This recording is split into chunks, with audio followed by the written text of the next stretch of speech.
Avtobus sürücüsü, üç bacının yegane qardaşı. Maduro kimdir? Gözaltımusavat.com'a istinadən məlumat verir. İndi onun harada olduğunu bir Allah, bir də Trump bilir. Tam adı Nicolas Maduro Moros olan Venezuela'nın artıq sabiq hesab olunan dövlət başçısı 23 noyabr 1962-ci ildə paytaxt Caracas şəhərində anadan olub. Keçmiş Venezuela prezidenti Hugo Chávez'in yaxın silahdaşı olan Maduro, 2012-ci ildə dövlət başçısının müavini vəzifəsinə təyin edilib. Chávez'in 5 mart 2013-cü ildə vəfat etməsindən sonra isə müvəqqəti dövlət başçısı kimi ölkə rəhbərliyini üzərinə götürüb. Ailə mənşəyi və erkən həyatı.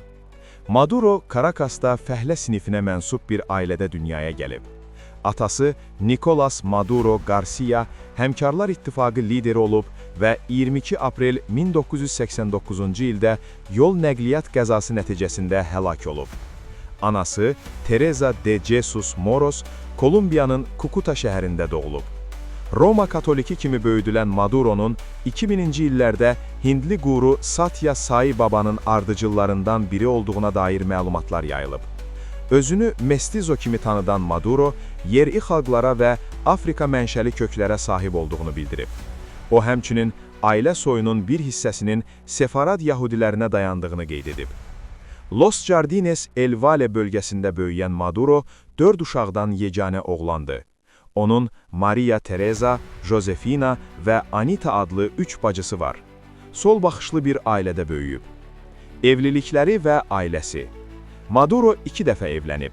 İlk nikahını Adriana Guerra Angula'ya bağlayıb və bu evlilikdən Nicolas Maduro Guerra adlı oğlu dünyaya gəlib. Nicolasito ləqəbi ilə tanınan oğlu hökumətdə müxtəlif yüksək vəzifələrə təyin edilib. Daha sonra siyasətçi və hüquqşünas Silvia Flores ilə ailə həyatı qurub. Cütlük 1990-cı illərdən etibarən münasibətdə olub və rəsmi nikahlarını 2013-cü ilin iyulunda bağlayıblar.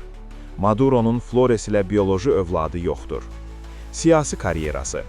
Maduro siyasi fəaliyyətini ictimai nəqliyyat sektorunda avtobus sürücüsü və Həmkarlar İttifaqı nümayəndəsi kimi başlayıb.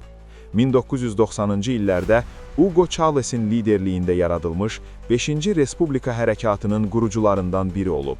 Chávez'in 1992-ci ildəki uğursuz hərbi çevriliş cəhdindən sonra həbsdən azad olunmasında rol oynayan fiqurlardan biri kimi tanınır. 1998-ci il prezident seçkilərində Chávez'in seçki kampaniyasında regional koordinator kimi fəaliyyət göstərib. 2000-ci illərdə deputat olub.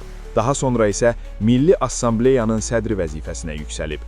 2006-cı ildə Xarici İşlər Naziri təyin edilib və 2012-ci ilə qədər bu postu tutub. 10 oktyabr 2012-ci ildə Chavez tərəfindən dövlət başçısının müavini təyin edilib. Chavez'in vəfatından sonra isə müvəqqəti dövlət başçısı statusu alıb. Mübahisəli prezidentlik dövrü. 2013-cü il prezident seçkilərində az fərqlə qalib gələn Maduro, Chavez'in sosialist siyasətini davam etdirdi. Lakin bu dövrdə Venezuela dərin iqtisadi böhranla üzləşdi. Yüksək inflyasiya, işsizlik, korrupsiya ittihamları və milli valyuta olan Bolivarın kəskin dəyərdən düşməsi ölkəni ciddi sosial-iqtisadi böhrana sürüklədi. İkinci dövr 2019-2024. Maduro 20 may 2018-ci ildə keçirilən prezident seçkilərində 67,8% səs toplayaraq yenidən prezident elan edildi. Lakin seçkilərdə iştirak səviyyəsinin aşağı olması və müxalifətin prosesdə iştirak etməməsi beynəlxalq aləmdə ciddi tənqidlərə səbəb oldu. Birləşmiş Millətlər dövlətləri, Avropa İttifaqı və bir sıra dövlət seçkilərin nəticələrini tanımadıqlarını açıqladılar. Buna baxmayaraq, Rusiya, Çin, Türkiyə, Kuba və İran Maduro'nun prezidentliyini legitim hesab etdiklərini bildirdilər. Üçüncü dövr 2024 sual işarəsi. 2025-ci ilin 10 yanvarından başlayan 6 illik prezidentlik dövrünün ili tamam olmamış hakimiyyətini itirib. Onun son seçki prosesi də son dərəcə mübahisəli oldu. Beynəlxalq müşahidəçilər seçkilərin nə azad, nə də ədalət keçdiyini, Maduro hakimiyyətinin dövlətin böyük bir hissəsinə nəzarət etdiyini və müxalif politiki pozları seçkidən əvvəl, seçki zamanı və sonrasında ciddi təzyiq altında saxladığını bildirdilər. Müxalifətin əsas namizədi Maria Corina Macheda məhkəmə qərarı ilə seçkilərdən kənarlaşdırıldıqdan sonra müxalif qüvvələr Edmundo Gonzales ətrafında birləşdi. Gonzalesin böyük fərqlə qalib gəldiyini göstərən çoxlu protokol və sübutlar göstərməzlə baxmayaraq, Mərkəzi Seçki Komissiyası heç bir əsaslandırma təqdim etmədən qalib kimi Nicolas Maduronu elan etdi.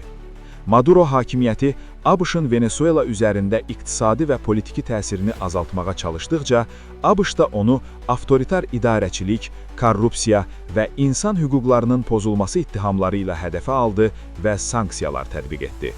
Xüsusilə neft ixracına yönəlmiş bu sanksiyalar Venezuela iqtisadiyyatını daha da zəiflətdi. Halbuki ölkə artıq illərdir yanlış iqtisadi siyasət, valyuta nəzarəti, istehsalın çökməsi və korrupsiya səbəbilə ağır vəziyyətdə idi. Hiperinflyasiya, bolivarın sürətlə dəyərdən düşməsi, əsas istehlak məhsullarının qıtlığı və yüksək işsizlik Maduro dövrünün əsas iqtisadi reallıqlarına çevrildi. Bu iqtisadi çöküş ABŞ-la siyasi gərginliyi artırmaqla bərabər Venezuelanı beynəlxalq arenada daha mübahisəli və qeyri-müstəqəl bir mövqeyə gətirdi. İndi onun harada olduğunu bir Allah, bir də Trump bilir. Musavat.com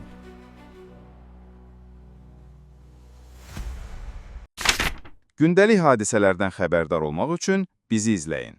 Söz altında yox, göz altıda qalın.